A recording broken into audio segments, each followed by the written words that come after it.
Earthian 2013 is going to be different in some ways, especially so for schools. One of the ways in which it is going to be different is that this year we ask schools to do a set of activities around a theme. The theme for this year is water. These activities will of course be explained in great detail on our website and otherwise. Now these activities will give the students a chance to engage with an issue like water at a level which is practical and yet intellectually engaging. Supplementing this will be of course the second part, where the schools will have to write a critical analytical paper which draws from the observations in those activities and establishes linkages between those observations and larger contextual issues on water, as well as the linkages of water itself to other issues like climate change or agriculture and food and so on. What students will need to do as they get down to participating in this year's edition is to, of course, follow carefully the instructions for the activities around water and follow that up with a written paper that assimilates the learnings from those activities as well as brings out the multiple dimensions of water and multiple dimensions of water and other issues of sustainability. Our assessment will be based on completeness, of understanding of all of what I said just now. For teachers, we think that Earthian presents a different kind of space, a different kind of platform to enhance, to build, to engage on issues of sustainability, which a lot of them already know. Teachers are doing tremendous amount of work in this space. We are trying to act as catalysts in sort of, adding more dimensions to that. Students and teachers together, of course, make an even more terrific combination. So, Earthian 2013 is there for you to come in and participate. We look forward to, hundreds and hundreds of entries from India and all over the world.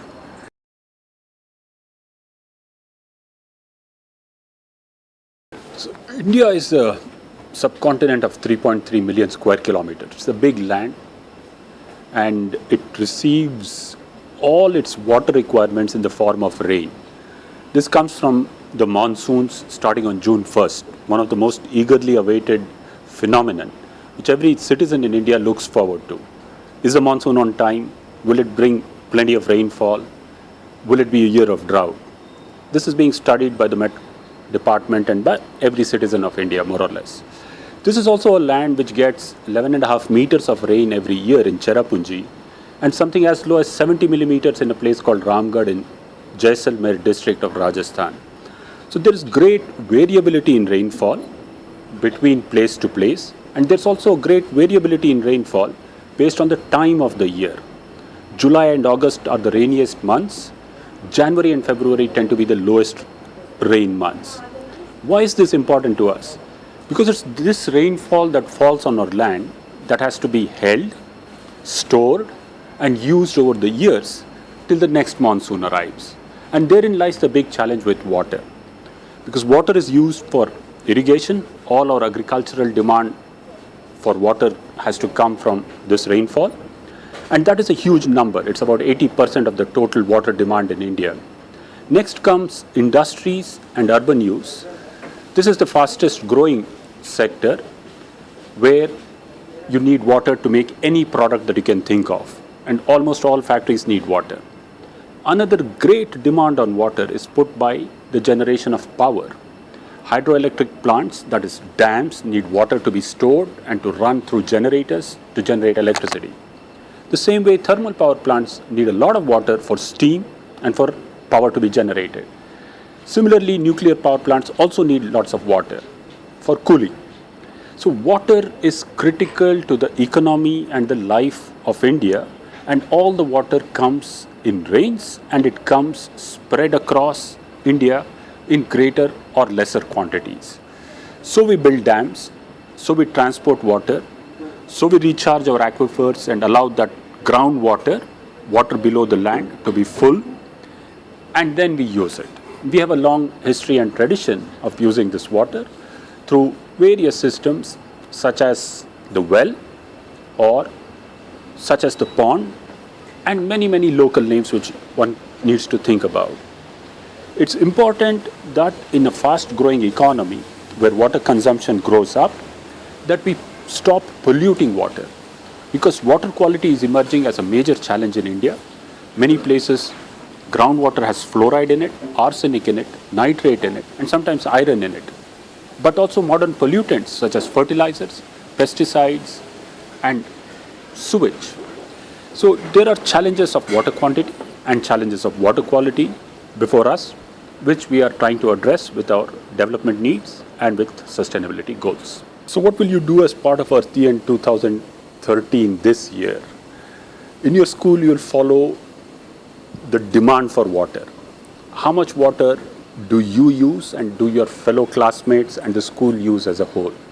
I think you'll develop a greater understanding of this demand. The second thing you'll do is to follow the trail of water. Where is the water coming from? You'll follow the hydrological cycle from the rain that falls on your rooftop. You'll start to measure it and understand how much falls. You'll understand how this water gets into your pipes and how does it get into your tap. After it is used, where does the water go? You'll follow the trail and find out whether it's safely taken care of or not. You'll also try and understand what is the quality of the water that you use. What are the parameters to measure quality? There are basically three parameters: physical, chemical, and biological. You'll do a better understanding of the physical parameters, and you'll also possibly understand whether your water has bacteria which is unsafe for you or not. These activities you will do following the videos that will be given to you, as well as the activity book which will be available to you. So let us now summarize what is it that we need to do within earthian 2030. What we are basically trying to do here is to understand sustainability by taking water as a theme. Schools need to do two things within this. The first is that you have an activity booklet. You can go through that in detail. A set of learning activities have been identified around water as a theme. You need to actually perform all those activities and document what is it that you learned, what your experience was like. And then subsequently, you have to actually do something that we call connect the dots. What that means is that water is not isolated. Water is connected to very many other areas of life like energy or waste or our food production, agriculture or biodiversity, and even very distant sounding things like climate change.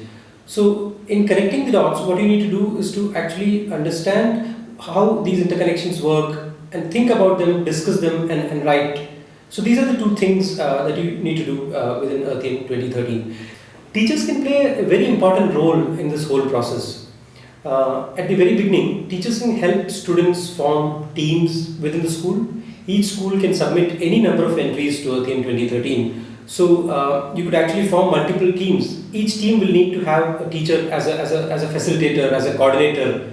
After the team is formed, reading the activity book, actually performing these learning activities on the field, whether it is within the school campus, whether it is an understanding how much water is used, or whether it is an understanding how much rain falls on your campus. In all of these activities, understanding, interpreting it for students, and being part of the whole process is a big thing that the teacher can do. After that, when it comes to documentation, one can be really creative about it. I'll talk about documentation a little later, but in actually documenting the entire experience, not only textually, but in very many other formats, in coming out with those ideas and helping students think through what are good ideas to document. Again, teachers can play a big role. In part B, certainly one would need to form discussion groups so that all these learning activities can be stringed together, the interconnections can be thought of, and in trying to connect water to other areas of life. To understand those connections, the best way to actually start off on that process is to have within student discussions, and teachers can actually moderate and facilitate that whole process. In addition, in part B, a lot of secondary research would be required. So we will provide through our website and activity booklet very many resources for you to read or videos to watch, etc. In addition to that, teachers can also suggest other books or other material in libraries or newspaper articles, etc. that the students need to read. So from both the secondary research and from the discussion, part B essay can be written. This is again another very important role that the teacher needs to play. So now let's look at the documentation or the write-up part of this program. There are two parts basically: the learning activities, which is part A, and connecting the dots and writing an essay about the interconnections, which is part B. In both these parts, slightly different strategies need to be adopted for documenting and preparing the write-up and submissions. In part A, there is a very basic part, that is where you actually document your experience. You're doing activities like identifying the demand for water or charting the trail of water, the rainwater falling, the water coming in from the bore wells, the wastewater flowing out of your campus, and then you're testing the quality of water. In doing these different activities, there's a certain experience, certain learning that comes, which is both a combination of what is it that you did and what is it the result that you got, and also what are the insights, what are the learnings that you derived out of doing that activity. That's what I'm calling the experience. So in part A, one very important part is that you actually document that experience, and that can be largely textual, and you can add maybe a few illustrations to make it to visually communicate that better. But in addition to the textual documentation of the experience, we very strongly encourage you to use many other creative means of expression. Like for example, you could sketch a part of your activity that has a certain element that comes out really well only by sketching and not by writing. You could take photographs of the students performing different activities and submit that along with the report.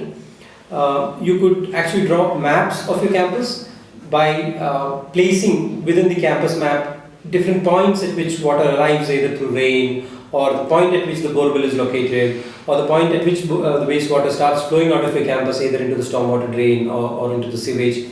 So this whole thing can be actually laid out very well using a map format. If there's a lot of data, you could actually draw charts using the data. You could help the reader of your report visualize the data well. So all these different creative ways of expressing exist. You should take advantage of that, and we hope that the teachers who facilitating your team would really help you in putting these things together into a very coherent report for part A. Part B requires a very different approach. A lot of it is actually about the interconnections of water to other areas like energy, waste, and biodiversity, etc.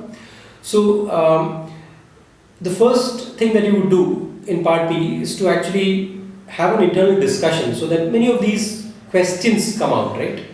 Then you would go and do secondary research to try to answer these questions. By secondary research, what I mean is that you would refer to books, textbooks, library books, newspapers, magazines. You would interview people around you. That's what I mean by secondary research. In doing that, you will then answer some of those questions that were raised in the earlier part, that is the discussion. So part B would have to be largely in an essay format with maybe a few illustrations thrown in, where you actually write a coherent analytical piece where you bring out these interconnections well, and you can be creative even there, but how exactly to be that is completely left up to you in part B.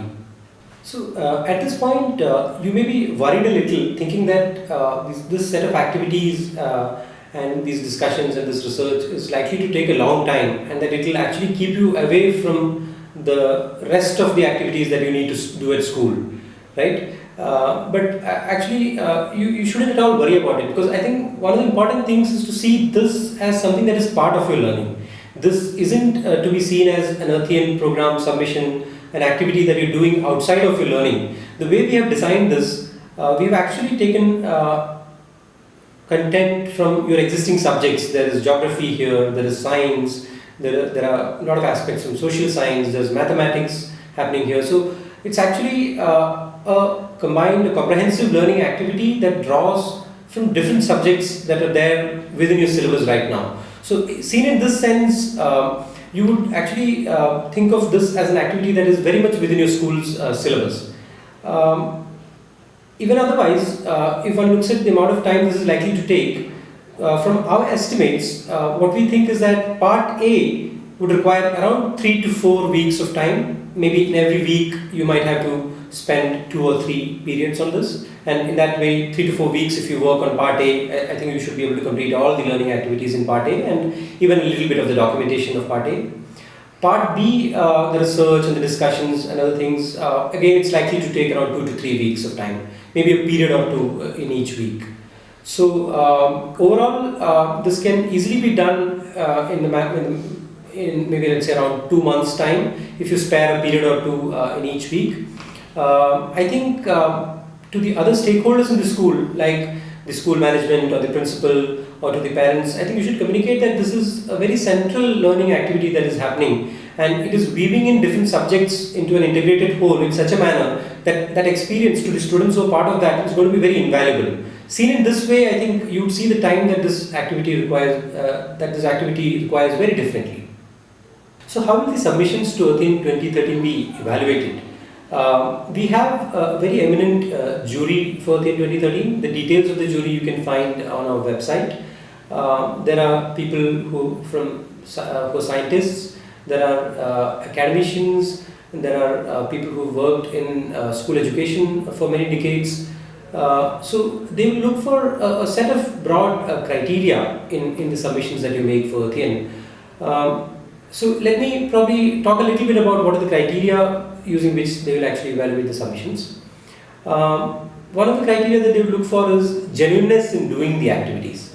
So there's a difference when you're really doing something to learn versus when you're doing something to submit for an award program, or when an external purpose of that kind is motivating you. I think the genuineness with which you've done the activity will really come through in the documentation that you submit. So that is a very critical criteria.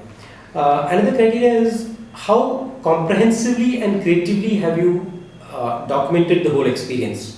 Especially the creative elements that you've brought into to the report that you've submitted. That's another criteria that would be looked at. Probably most importantly, what the jury would look for in your submission is, have you really understood the problems?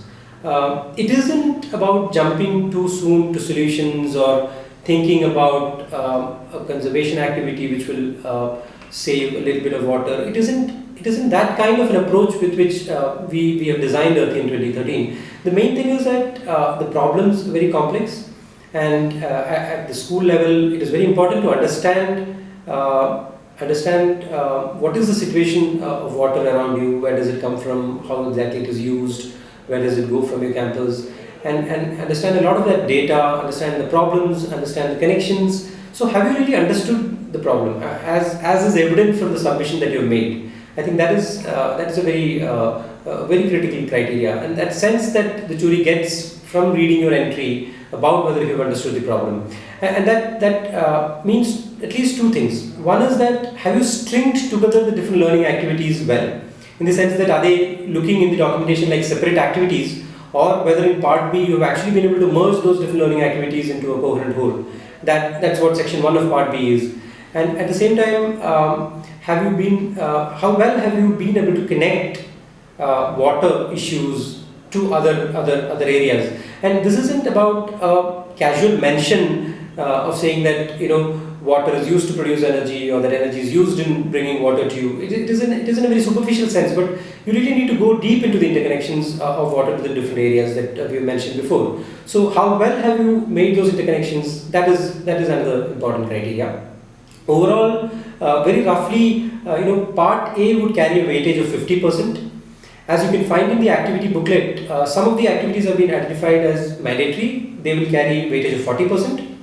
And the optional tasks that have been identified in the activity booklet in part A, they will carry a weightage of 10%. So 40 plus 10, 50% weightage would be for part A, and the remaining 50% weightage would be for the part B submission. So overall, we hope that you have a lot of fun and you learn a lot by participating in earthian 2013. Have fun.